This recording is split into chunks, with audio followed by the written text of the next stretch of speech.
நேற்றைக்கு கரூரில் நடைபெற்ற பொதுக்கூட்டத்தில் திண்டுக்கல் மாவட்டத்திற்கு சென்றவர்களில் 3 பேர் இயற்கை எழுதிவிட்டார்கள்.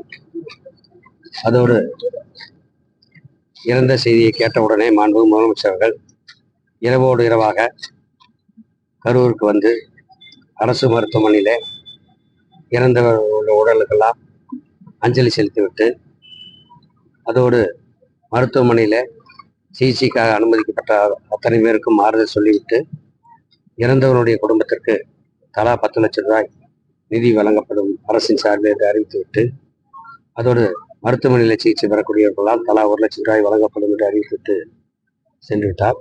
இன்னைக்கு அந்த பணியில ஈடுபட்டிருக்கிறது. குறிப்பாக அருகாமையில் இருக்கின்ற நம்ம திண்டுக்கல் மாவட்ட ஆட்சித்தலைவர்லாம், நம்ம நாடாளுமன்ற உறுப்பினர்லாம் அங்கே சென்றால், நமது சட்டமன்ற உறுப்பினர் காஞ்சிராஜ் எல்லாம் அங்கே சென்றால், நான் சென்னையிலே இருந்ததால் வர முடியவில்லை.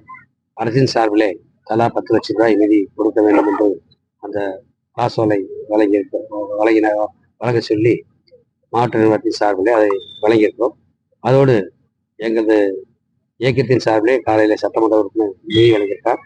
நானும் மாவட்ட கழகத்தின் சார்பிலே அந்த அவருடைய இன்னச்சடங்குக்கு உதவிகளை செய்திருக்கிறோம். அவர் வைத்த கோரிக்கை, அந்த 2 பெண்களுமே படித்தவர்கள், எங்களுக்கு அரசாங்கத்தில் வேலைவாய்ப்பு வழங்க வேண்டும் என்று கோரிக்கை வைத்திருக்கார்கள்.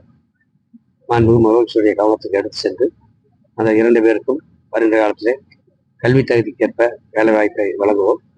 இறந்த குடும்பத்திற்கு எங்களோட வரிவிருக்கின்ற திண்டுக்கல் நாடாளுமன்ற உறுப்பினர் நான் சச்சிதானந்தம், வேடசந்தூர் சட்டமன்ற உறுப்பினர் காந்திராஜன் அவர்கள், நமது மாவட்ட ஆட்சித்தலைவர் திரு சரவணன் மற்றும் இயக்கப்பட்டவர் சார்பாகவும் என்னுடைய சார்பாகவும் மாண்புமிகு முதலமைச்சருடைய சார்பாகவும் துணை முதலமைச்சர் சார்பாக ஆழ்ந்த இரங்கலை நாங்கள் தெரிவித்துக் கொள்கிறோம். பிளே ஸ்டோர் மற்றும் ஆப் ஸ்டோரில் இருந்து பாலிமர் செயலியை QR கோடு மூலம் பதிவிறக்கம் செய்யுங்கள். செய்திகளை உடனுக்குடன் பெறுங்கள்.